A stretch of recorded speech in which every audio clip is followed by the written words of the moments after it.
La Sierra Nevada avait vu bien des tempêtes, mais celle-ci était différente. Ce n'était pas un avertissement, mais un jugement prononcé sur quiconque était assez fou pour s'y opposer. L'I-80, l'artère vitale reliant le Nevada à la Californie, n'était plus qu'une veine blanche et traîtresse disparaissant dans l'éclat aveuglant des phares d'Elias Richter. Elias Richter, un homme de 60 ans, le visage marqué par 2 décennies et au volant et des milliers de kilomètres parcourus.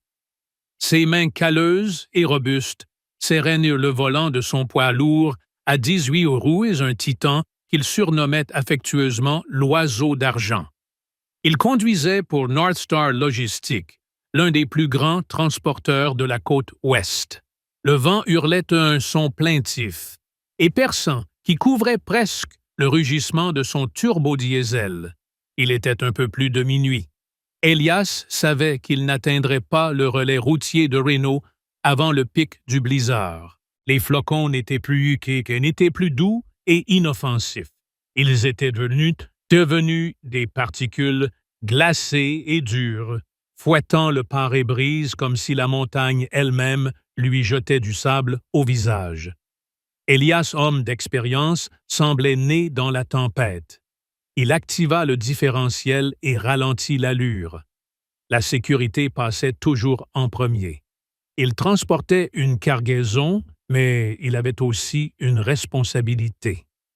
Du calme vieux garçon, murmura-t-il pour lui-même, prenant une gorgée de son café tiède dans une thermos. La route était étrangement déserte. Les autorités routières avaient probablement déjà mis en place des barrages. Il était l'un des derniers encore en haut. C'était précisément pour cela. Les marchandises devaient être livrées quelles que soient les conditions. C'était la mentalité des routiers, une loi non écrite. Le moteur doit tourner tant que c'est possible. Soudain, dans un bref répit entre 2 rafales, Elias aperçut quelque chose qui n'avait rien à faire là. Non loin, à moitié enseveli dans la neige profonde et dangereusement proche, du bord de la route de montagne, un clignotement faible et irrégulier attira son regard. Des feux de détresse. Une voiture. Son premier réflexe fut celui d'un professionnel. « Continue, mon gars. Ce n'est pas ton problème. La patrouille de montagne s'en occupera quand la tempête se calmera. » Mais ce calcul froid ne dura qu'un instant. L'humanité prit le dessus. Dans ce froid, à cette altitude, dans cette isolation, personne ne survivrait longtemps. Ce n'était pas juste une urgence, c'était un piège mortel. Elias soupira, mais c'était un soupir de détermination, pas de fatigue. Il actionna les freins à air comprimé, et le sifflement trancha le silence que la tempête laissait entre ses assauts. L'oiseau d'argent s'immobilisa. Un mastodonte de 18 tonnes devint une île de sécurité dans une mer de blanc. Il alluma les feux de détresse de son camion et enfila sa veste matelassée et son écharpe de laine indispensable.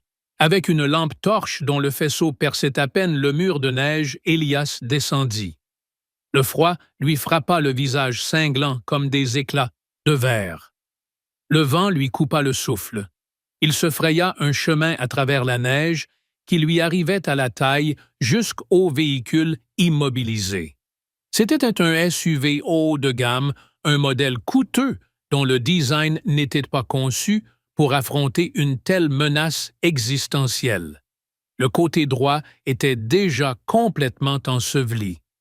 Elias frappa vigoureusement à la portière du conducteur. « Et il y a quelqu'un là-dedans. Je suis routier, je suis là pour aider. » Sa voix semblait faible et étrangère dans la tempête. La portière s'entr'ouvrit et Elias vit un visage féminin pâle et effrayé. Ses yeux étaient écarquillés, bordés de peur et de froid. Elle tremblait si fort que ses lèvres pouvaient à peine articuler un son. « Ma voiture! »« Elle s'est arrêtée! » murmura la femme, sa voix à peine audible par-dessus le hurlement du vent. J'ai essayé de recharger la batterie, mais son manteau semblait coûteux, mais totalement inadapté à la fureur du blizzard. Ses doigts s'étaient raides et bleuis, ses gants trop fins pour lutter contre ce froid élémentaire. Sortez de là. Tout de suite, ordonna Elias, sa voix, désormais ferme et autoritaire, sans aucune dureté. Vous allez geler ici vite dans mon camion. Vous serez en sécurité. La femme hésita.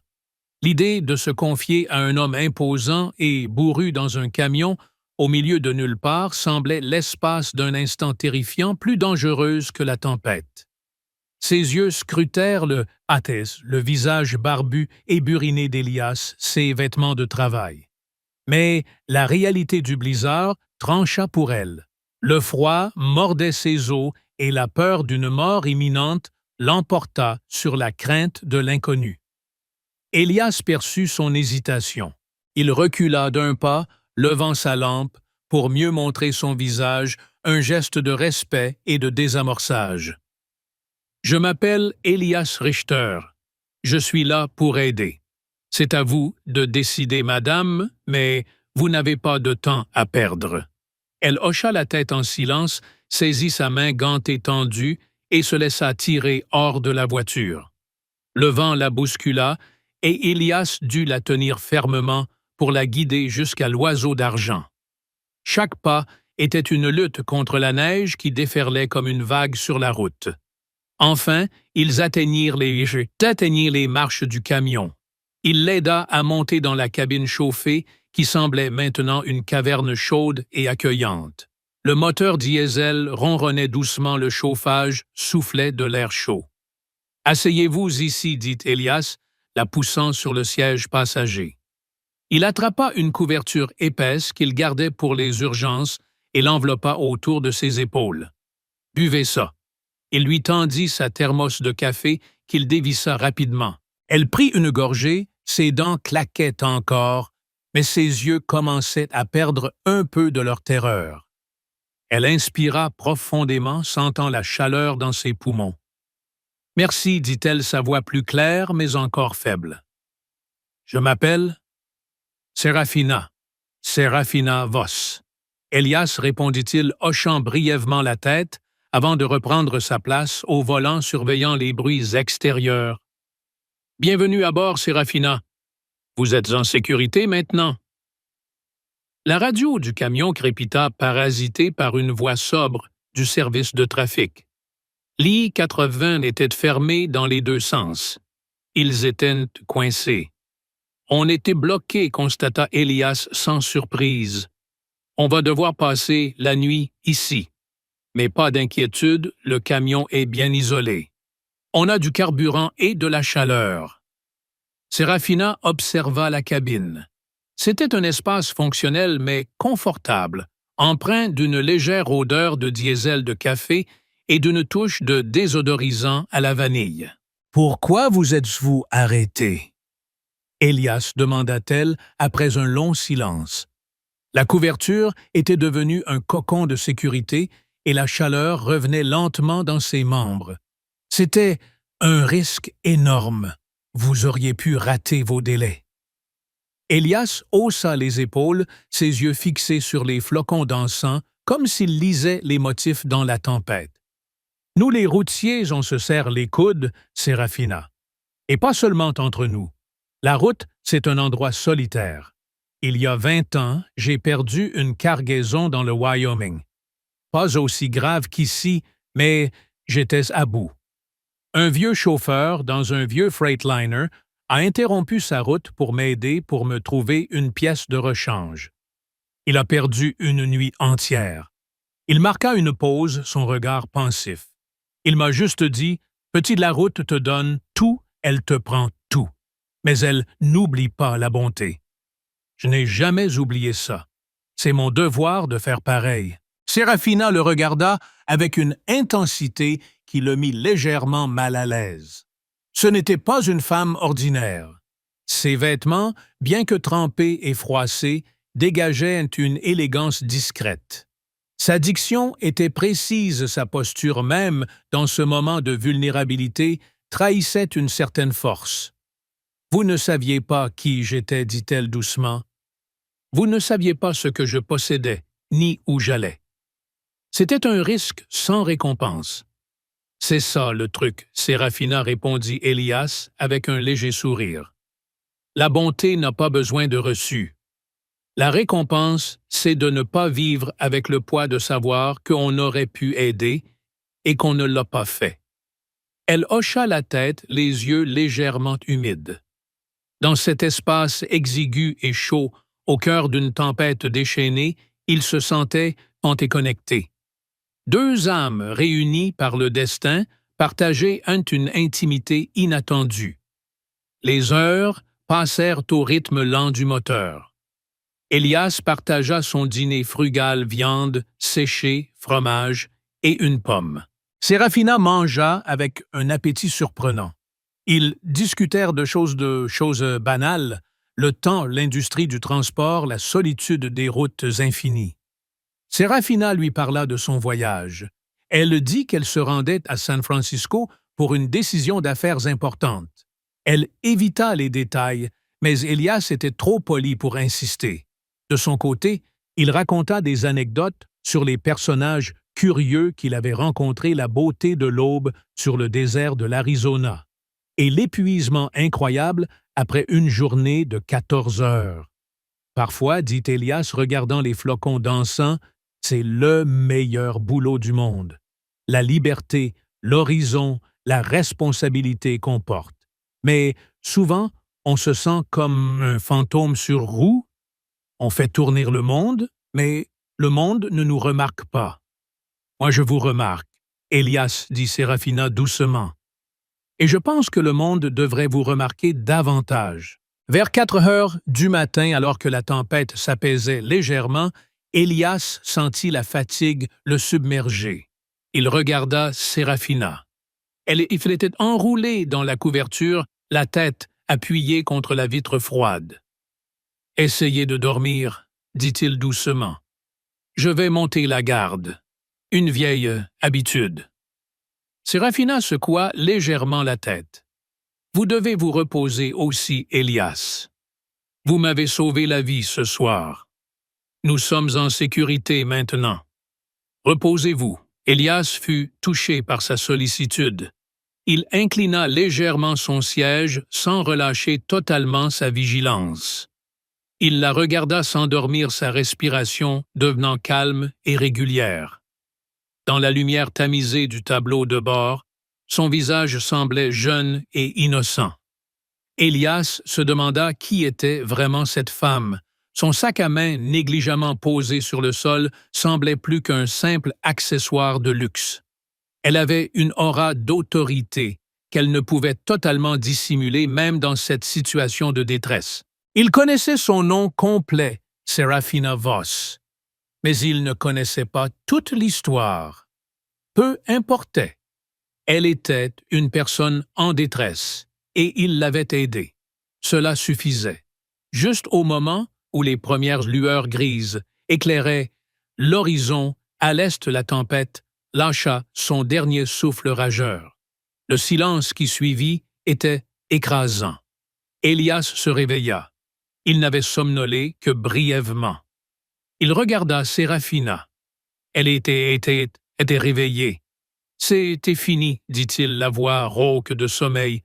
Le matin, et c'est là. » Elle lui sourit faiblement, un sourire sincère et chaleureux qui chassa la fatigue de ses yeux. « C'est le plus beau matin que j'ai jamais vu. » Elias descendit pour inspecter la route. La neige était épaisse, mais l'air était maintenant clair et immobile.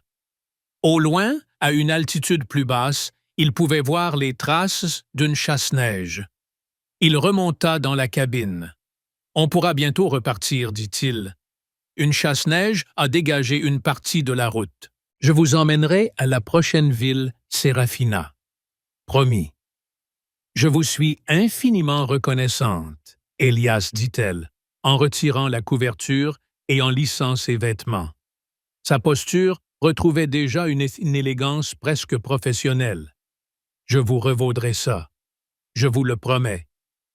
Elias balaya ces mots d'un geste. Pas la peine d'en parler. L'important, c'est que vous soyez en sécurité.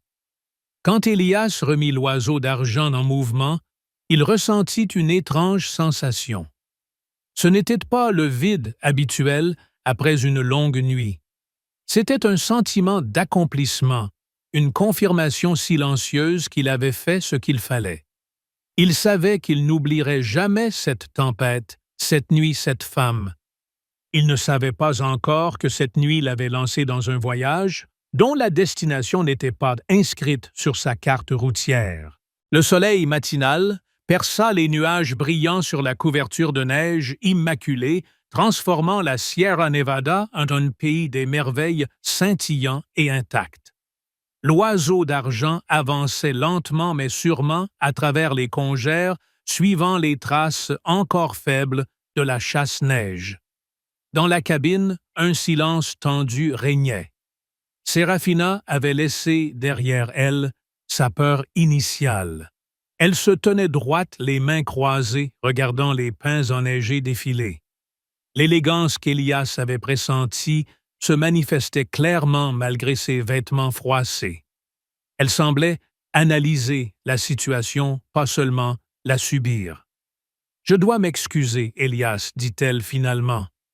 Je n'ai pas été tout à fait honnête hier soir concernant mon voyage. » Elias haussa un sourcil.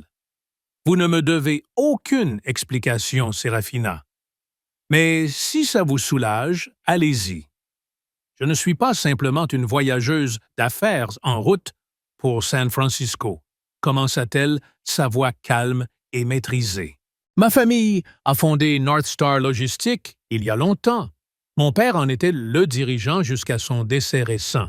J'ai pris la tête de l'entreprise, mais j'avais besoin d'une pause. Je voulais savoir ce qui se passait vraiment dans cette entreprise, loin des bureaux reluisants de Las Vegas. Je voulais ressentir ce que c'est d'être chauffeur, comprendre les défis auxquels les hommes et les femmes qui transportent nos marchandises sont confrontés. Elias la regarda stupéfait. Vous êtes, en réalité, la patronne et vous étiez seul dans un SUV au milieu de nulle part pour vivre l'entreprise. Il semblait incrédule, mais pas jugeant. J'ai repris l'entreprise récemment. Et oui, dit Sérafina avec un sourire amer. Il n'était pas censé neiger. Et bien sûr, je n'étais pas préparé à ce type d'isolement et de froid. Ma voiture s'est arrêtée. C'était naïf. Je voulais la réalité et je l'ai eue. J'ai failli le payer de ma vie. Elle le regarda directement. Vous m'avez sauvé, Elias.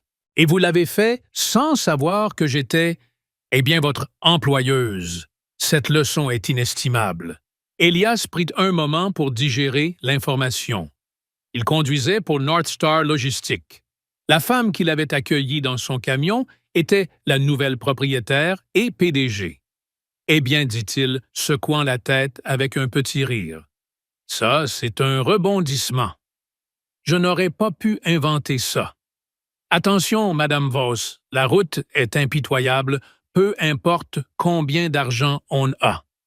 Appelez-moi Sérafina, s'il vous plaît, demanda-t-elle.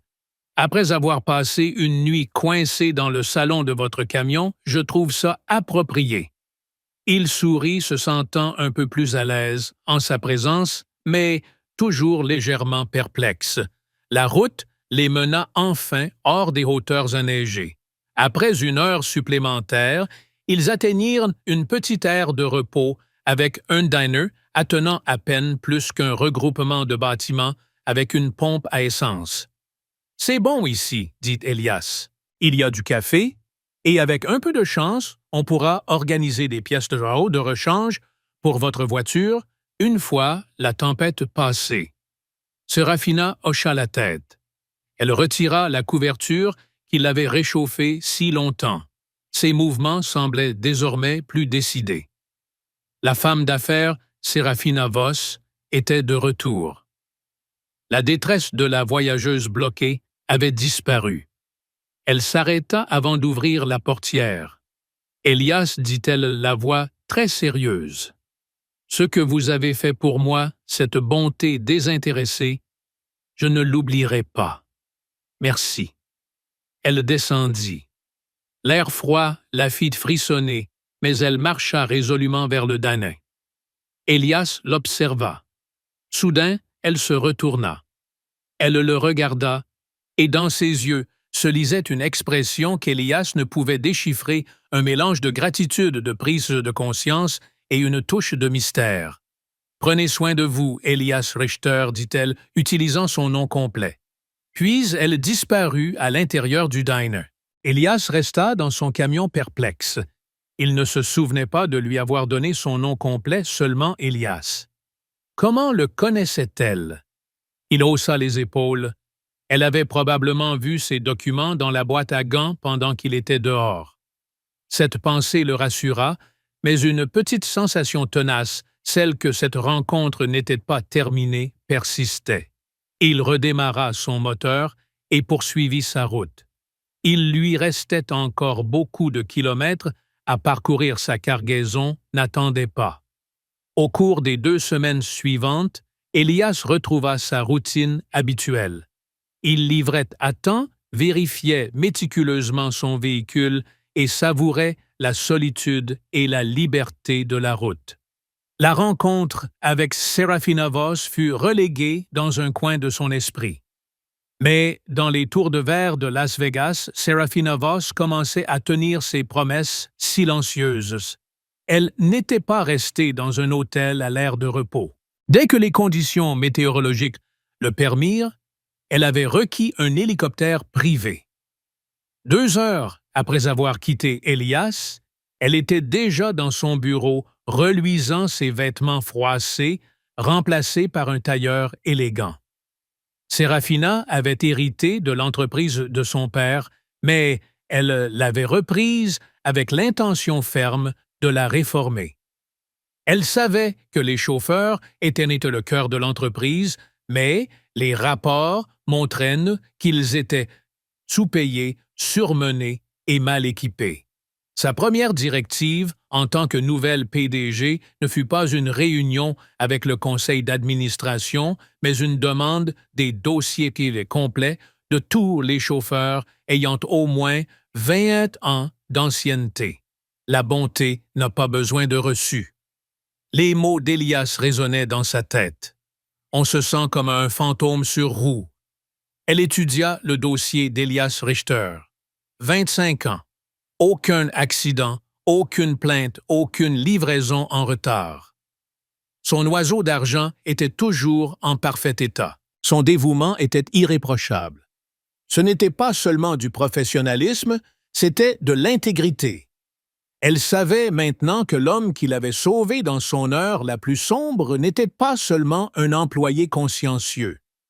Il incarnait les valeurs qu'elle voulait insuffler à toute l'entreprise: fiabilité, responsabilité et surtout humanité.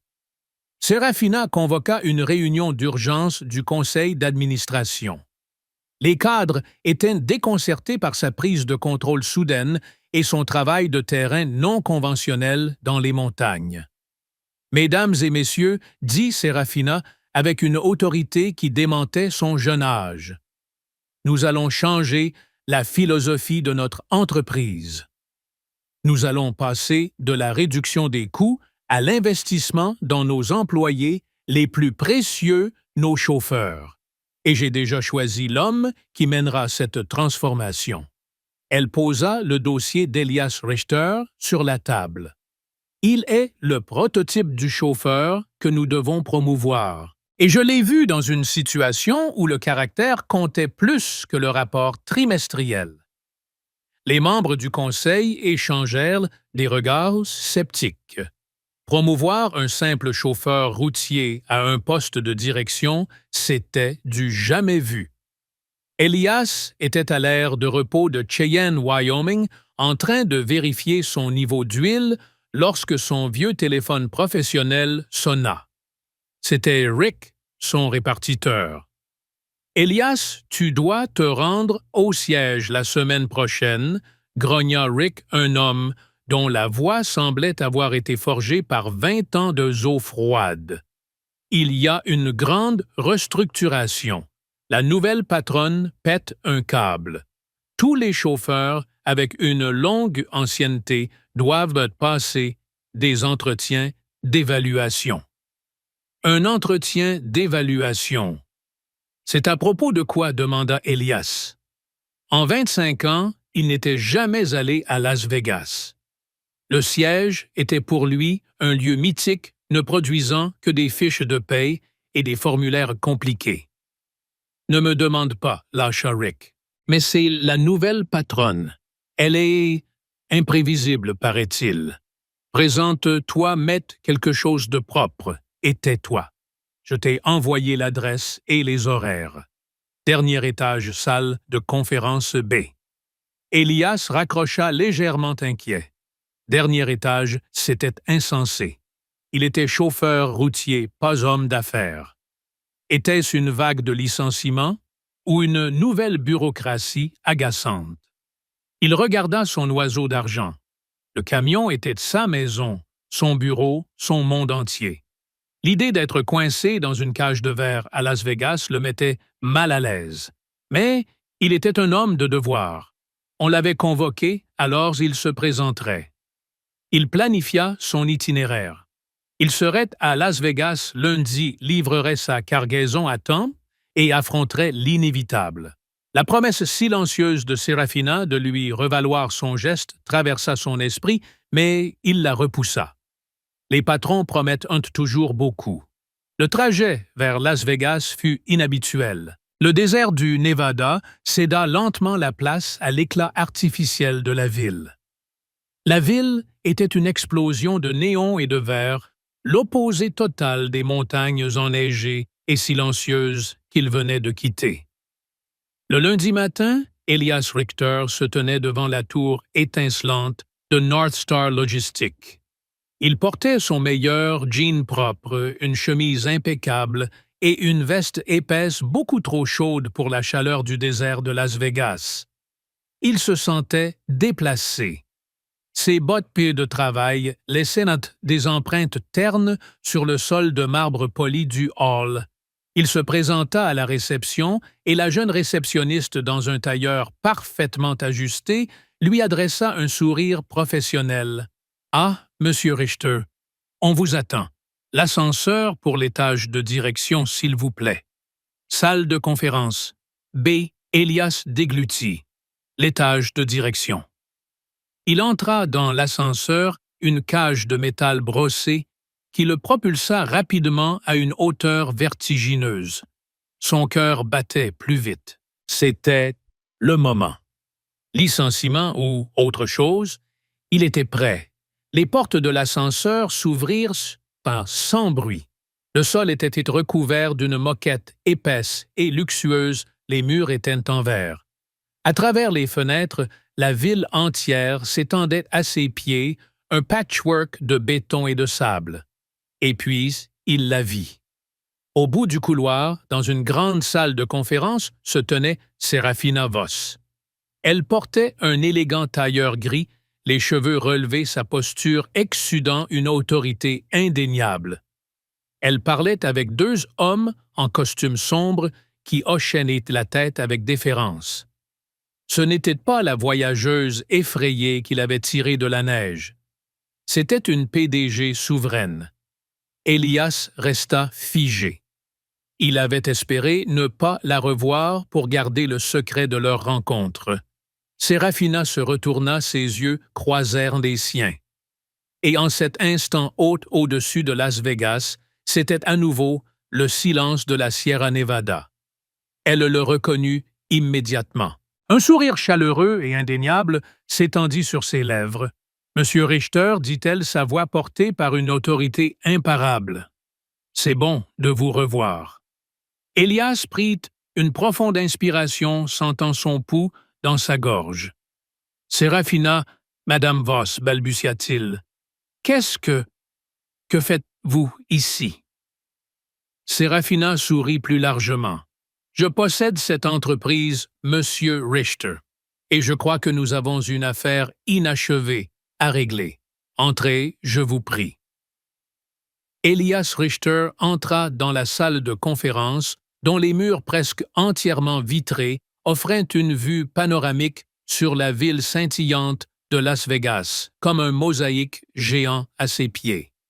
Il se sentait comme sur un balcon de verre au-dessus du monde, sans protection. Ses bottes de travail sur la moquette crème semblaient déplacées.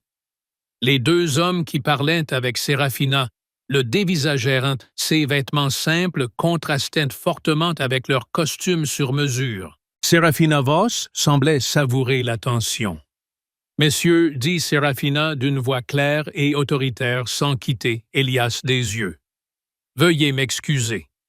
Monsieur Richter et moi devons discuter d'une affaire privée. » Les managers, visiblement perplexes face à l'arrivée inattendue d'un chauffeur routier à l'étage de direction, hochèrent la tête mécaniquement et quittèrent la pièce. Enfin, Elias et Serafina étaient seuls. Le silence de la salle vitrée n'était rompu que par le léger bourdonnement de la climatisation. « Avez-vous une idée de pourquoi je savais qui vous étiez? » Elias demanda Serafina s'avançant depuis l'ombre de la fenêtre vers la table de conférence. Elias secoua la tête, incrédule.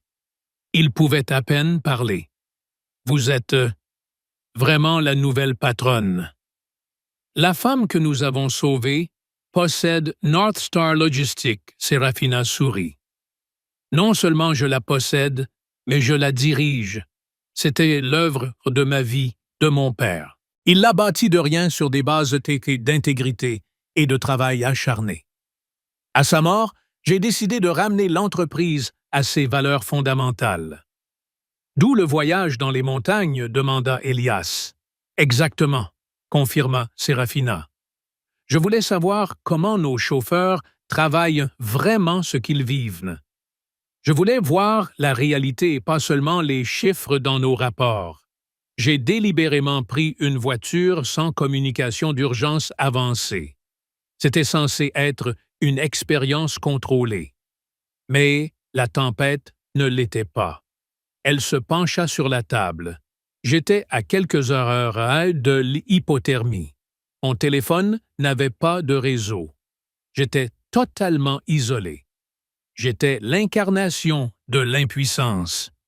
Et vous, Elias, vous vous êtes arrêté, dans une tempête mortelle, sans savoir si j'étais une menace ou si cela en valait la peine.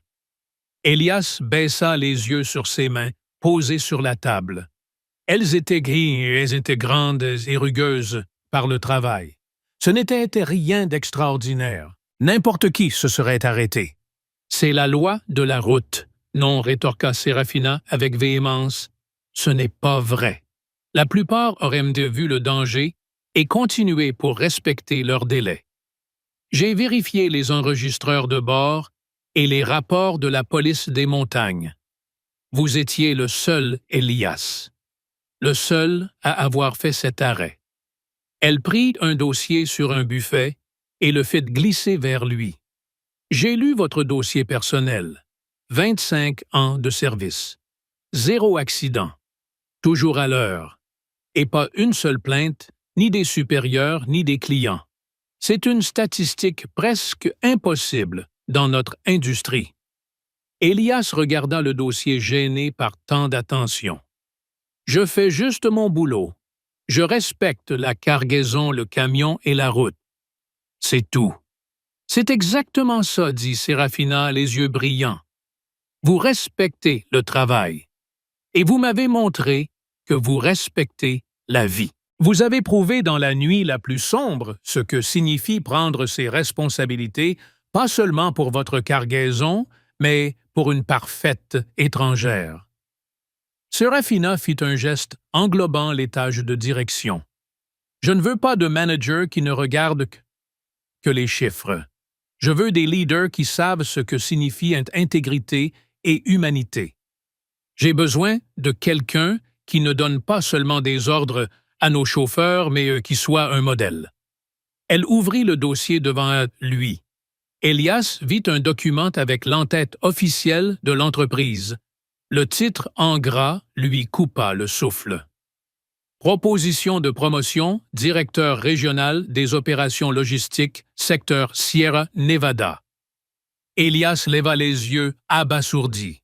Je ne comprends pas. Je suis chauffeur. Je ne suis pas un homme de bureau.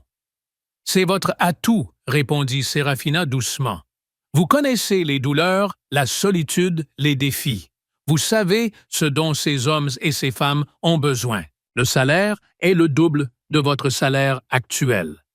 Nous vous fournirons une voiture de fonction et vous serez responsable de la supervision et de l'optimisation de nos itinéraires ainsi que de la formation de nos nouveaux chauffeurs dans votre secteur.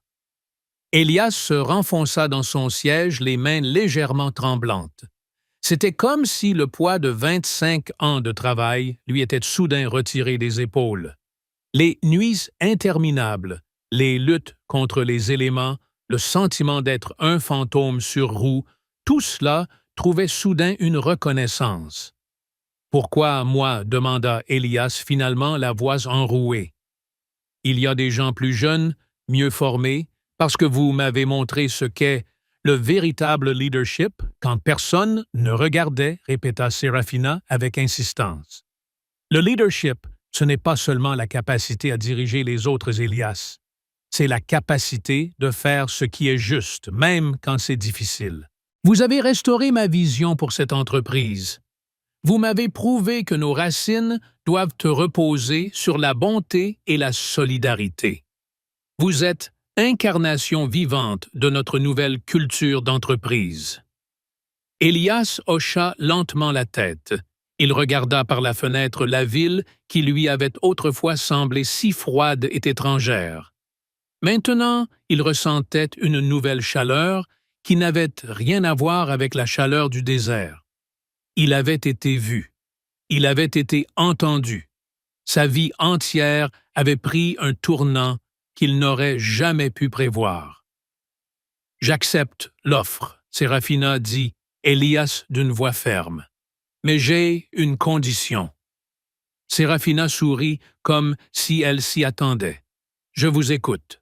Je veux mettre en place un programme de formation pour tous les nouveaux chauffeurs, expliqua Elias. Pas seulement sur les règles de sécurité ou la planification des itinéraires, mais sur la loi de la route, sur la responsabilité, le respect de la cargaison et surtout l'obligation de s'arrêter quand quelqu'un a besoin d'aide. Je veux que chaque chauffeur de North Star Logistics comprenne que l'humanité est plus importante que n'importe quel horaire. Serafina se leva, contourna la table et tendit la main à Elias. Ce n'est pas une condition, Elias. C'est la mission de la nouvelle North Star Logistics. Bienvenue dans l'équipe. Quelques mois plus tard. Les bureaux du centre logistique régional à Reno n'étaient pas aussi brillants que ceux de Las Vegas, mais ils étaient fonctionnels et désormais un lieu de communauté. Elias était assis à son bureau désormais rempli de plans pour de nouveaux modules de formation. L'oiseau d'argent n'était plus sur les quais de chargement. Il était maintenant conduit par un jeune chauffeur que Elias avait lui-même sélectionné. Elias n'était plus un fantôme sur roue. Il était un mentor. Ce jour-là, Elias dirigeait une formation pour un groupe de nouvelles recrues, des hommes et des femmes, prêts à affronter la solitude des routes infinies. Il se tenait devant un tableau arborant le logo de l'entreprise. À côté, il avait écrit une phrase simple « La force de la bonté avant la force des tonnes ». Dans ce métier, il s'agit de délai de cargaison et d'efficacité, commença Elias, sa voix calme et autoritaire, forgée par des décennies d'expérience. Mais je vais vous dire une chose, North Star Logistics attend plus de vous que de la ponctualité. Nous exigeons du caractère. Il raconta l'histoire de la tempête du Nevada non comme un exploit héroïque, mais comme une étude de cas.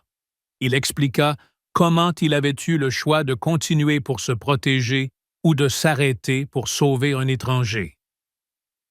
Vous savez, poursuivit Elias, observant les visages des recrues, certains pensent que le succès se mesure à l'état du compte en banque ou à la puissance du moteur. Mais le vrai succès, la vraie valeur réside dans le choix que vous faites quand personne ne vous regarde. C'est l'essence de notre nouveau programme de formation, le Code de conduite de la route. Il leur apprit non seulement comment mettre des chaînes ou vérifier un essieu, mais aussi comment engager une conversation avec un étranger, reconnaître quand quelqu'un est en détresse et assurer sa propre sécurité tout en aidant autrui. Nous sommes les yeux du public. Nous sommes les silencieux qui font tourner la société. Et c'est pourquoi nous avons une responsabilité qui va au-delà de notre bon de livraison, insista Elias. Quand vous vous arrêtez pour aider un étranger, vous ne montrez pas seulement de la compassion. Vous montrez du leadership.